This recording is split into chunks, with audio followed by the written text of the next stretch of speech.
Assalamualaikum warahmatullahi wabarakatuh. Assalatu wassalamu ala asrafil anbiya'i wal mursalin wa ala alihi washabihi ajma'in, amma ba'du. Puji dan syukur kita panjatkan kehadirat Allah Subhanahu wa taala yang telah memberikan kita semua atas nikmatnya. Salawat serta salam kita curahkan kepada junjungan kita Nabi besar Nabi Muhammad SAW yang telah menjadi suri tauladan bagi kita semua hingga akhir zaman. Baiklah teman-teman, tema kita hari ini adalah tentang hijab. Siapa yang tahu apa itu hijab? Hijab umumnya diartikan sebagai penutup. Namun apakah semua penutup digolongkan sebagai hijab? Tentu tidak. Nah, agar tidak keliru, marilah kita bahas bersama-sama. Tentu teman-teman tahu kan apa hukumnya menutup aurat bagi setiap muslimah? Ya, hukumnya adalah wajib. Dalam Al-Quran terdapat ayat Allah tentang berhijab. Yang pertama adalah surat Al-Ahzab ayat 59 yang artinya, hai Nabi, katakanlah kepada istri-istrimu, anak-anak perempuanmu, dan istri-istri orang mukmin, hendaklah mereka menjulurkan jilbabnya hingga ke seluruh tubuh. Yang sedemikian itu mereka mudah dikenal, karena itu mereka tidak diganggu. Allah Maha Pengampun lagi Maha Penyayang. Yang kedua adalah surat An-Nur ayat 31 yang artinya, hendaklah mereka menutup kain kerudung ke dadanya dan janganlah menampakkan perhiasannya kecuali kepada suami mereka, ayah suami mereka, putra-putra mereka, putra-putra suami mereka, saudara laki-laki mereka, dan putra-putra saudara laki-laki mereka. Melalui kedua ayat tersebut, Allah memerintahkan kepada setiap muslimah untuk menutup aurat, dan sangat jelas bahwa hukumnya adalah wajib. Berhijab sendiri bukan hanya sekedar penutup kepala, tetapi pakaian yang menutupi seluruh tubuh aurat mereka, kecuali wajah dan telapak tangan.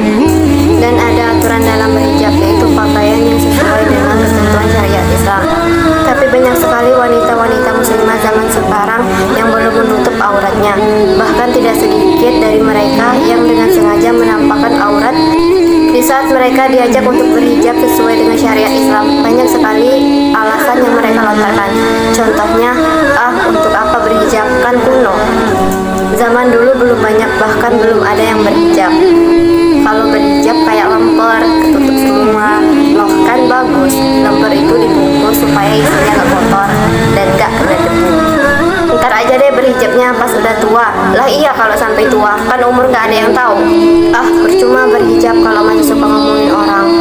Menggunjingkan dosa, gak berhijab juga dosa. Double dong dosanya. Perbaikin akhlak dulu deh, baru berhijab. Dengan berhijab, insya Allah akhlak akan menyesuaikan dengan lebih baik.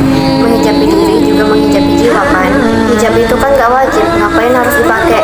Loh, kan jelas-jelas Allah memerintahkan setiap wanita muslimah untuk berhijab. Perintah itu ada di surat Al-Ahzab ayat 59 dan An-Nur ayat 31. Kalau berhijab nanti susah cari kerja sama jodoh. Loh, kan rezeki Allah yang atur. Kalau kita taat sama perintah Allah, pasti selalu ada jalan rezeki buat kita. Dan jodoh kan sudah diatur.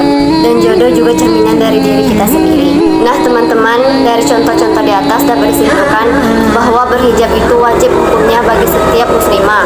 Meskipun akhlaknya belum baik, setidaknya sudah mau memulai kebaikan dengan berhijab. Wahai saudari, matahari tidak akan kehilangan keindahannya saat tertutup awan. Begitu juga dengan kecantikanmu, tidak akan pudar ketika engkau mengenakan hijab. Hijab bukan tentang apa yang kamu kenakan, tetapi juga tentang sikap dan ucapan. Islam mengajarkan kamu untuk menutupi, bukan hanya sekedar membungkus. Menutup aurat adalah caramu menghargai keindahan, bukan caramu menghindarinya.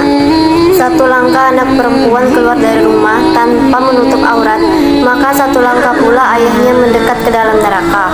Hijab bukan hanya untuk wanita yang pandai agama saja. Hijab juga bukan hanya untuk wanita yang pandai mengaji saja. Tapi hijab adalah kewajiban bagi setiap wanita yang mengaku dirinya muslimah.